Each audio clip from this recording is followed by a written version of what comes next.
Assalamualaikum warahmatullahi wabarakatuh.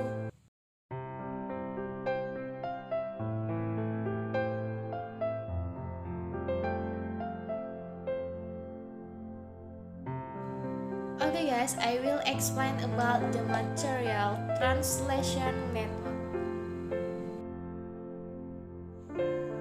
What is the translation?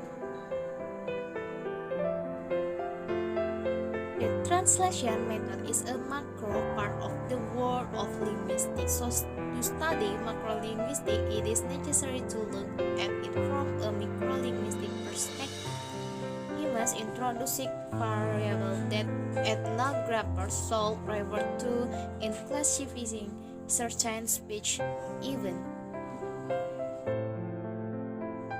Number 1, setting or background. The time and place of speech also determine its form. So the question asked of a lecture in the canteen after the lecture will be different from the question asked in class during the lecture. Although the content is the same but the sweep is different. Number 2, literal translation. According to Nababan, this literal translation lies between word or word translation and free translation. Considering that the initial process of literal translation began with word-for-word translation, the translation then adjusts the wording in the translated sentence according to the structure of the target language.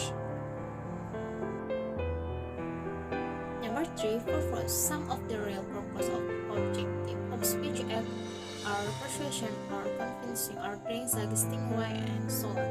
It must be realized that speech art such as persuasion may include several sentences but are still one speech art.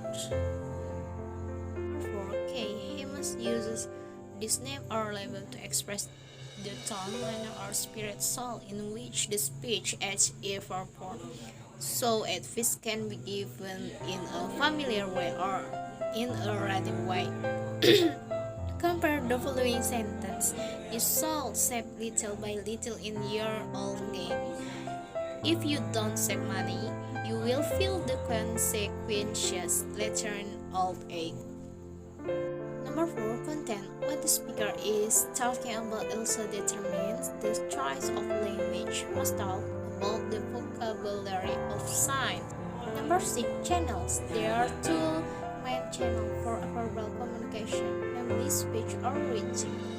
According to Newmark, there are 8 types of choice of translation method others.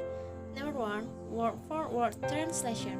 Word-for-word translation is a translation method that is bound at the word level. In the translation process, the translator only looks for the equivalent of the source language word into the target language.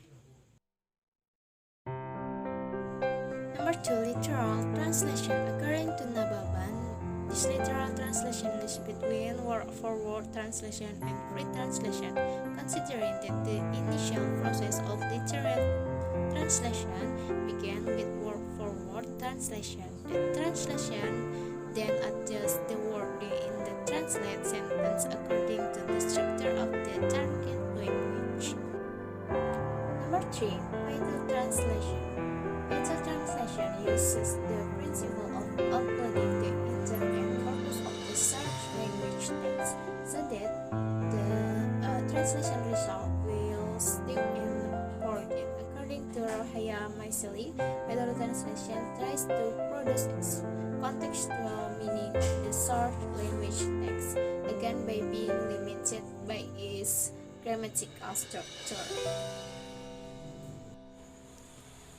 Number 4, semantic translation. Semantic translation places more emphasis on finding equivalence at the word level while still being tied to the culture of the search language. This method tries to transfer the contextual meaning of the search language, which is closest to the syntax and semantic structure of the target language. Adaptation translation. Adaptive translation is a translation that adapts or replaces the culture element of the search language with the culture element of the target language. The adaptation method is a debate among translators whether this method is included in the realm of translation, considering that the result of the adaptation method can be very different or far from the source language text. Number 6. Free translation. According to Nababan, free translation is often said to the search for equivalent word or sentence, but the search for equivalence tends to occur at the paragraph or discourse level. Translator must be able to capture the message in the source language at the paragraph or discourse level as a whole and then transfer and express it in the target language. Number 7.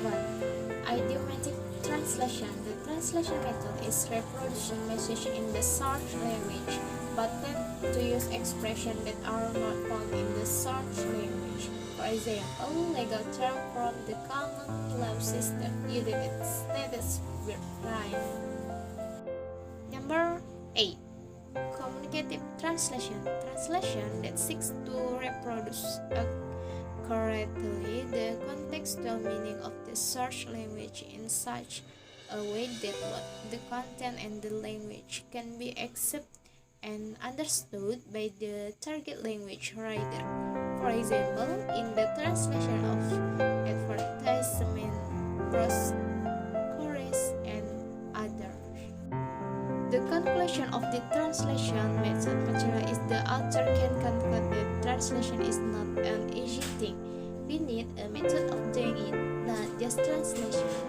A translation result will look good if we pay attention to various aspects of the profession in translating. From this profession, we can see from how the form of the sentence, structure of a source language will be translated into the target language.